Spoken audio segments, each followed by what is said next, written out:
Those two statements seem to be contradictory, to say that Melbourne is a safe city, but crime is too high, in fact so high that you're putting extra council resources to help out the police.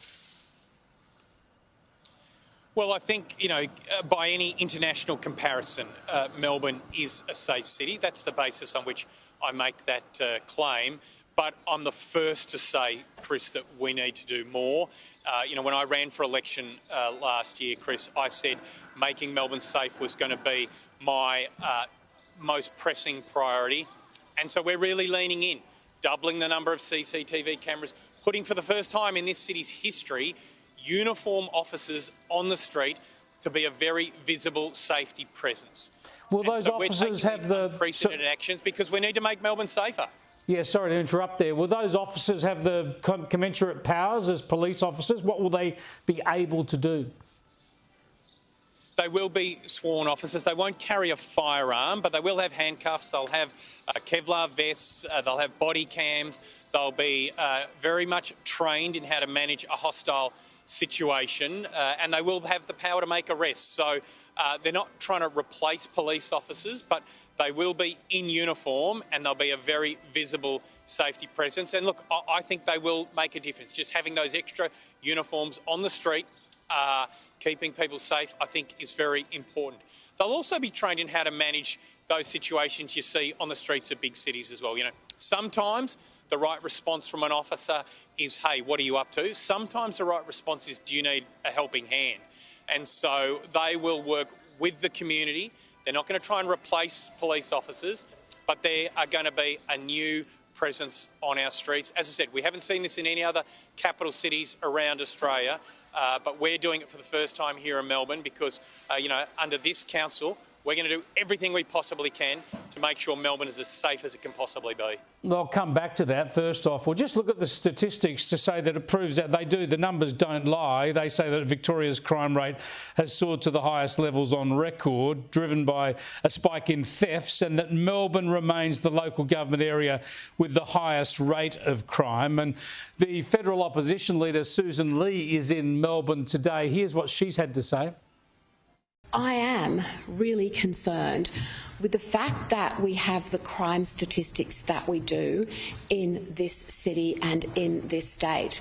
And when you consider that there's 1,000 young offenders that are cycling through the bail system being released continually onto the streets to commit more crimes, you realise that this Labor government has not got the situation under control.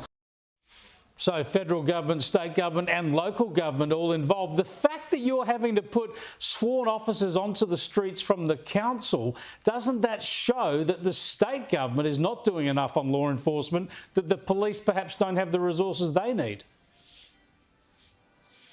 Look, the approach I'm taking to this, Chris, is to say if we can do something to help, then we will.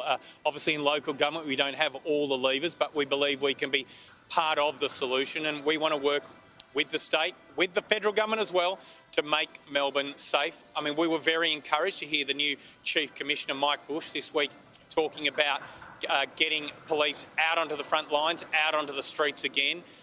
There is a view that too much of police time is being taken up with paperwork and working on task forces for this and that. So to hear the new commissioners focus on really making sure resource is going to get to where it's needed most, I think that's very encouraging.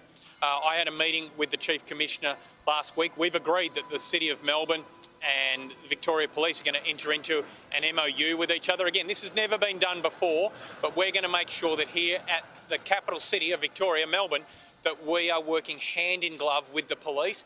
We understand what our respective roles are and when each of us can make the most positive impact. So that's a really positive step as well.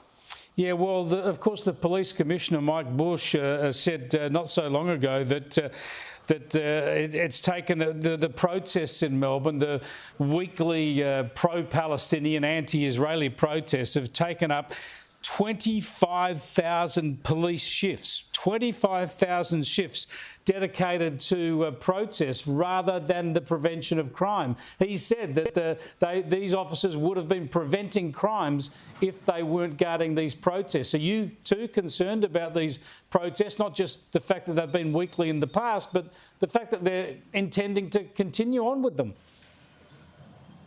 Yeah, it's an extraordinary number. It's at 25,000 shifts. And I mean, it's self-evident that when that level of resource is being dedicated to protest activity, it's not being put to good work in other areas of police activity, such as community safety. So I'm very hopeful that now that we've got peace in the Middle East, we're going to see peace on the streets of Melbourne.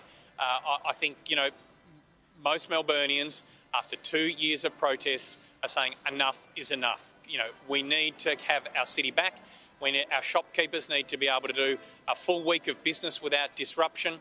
Our famous theatres, our beautiful art galleries. You know, weekends are some of the busiest times in Melbourne because we've got so much activity here in the city, and we need to see an end to the protests and the disruption. We've got peace in the Middle East. Let's have peace on the streets of Melbourne again.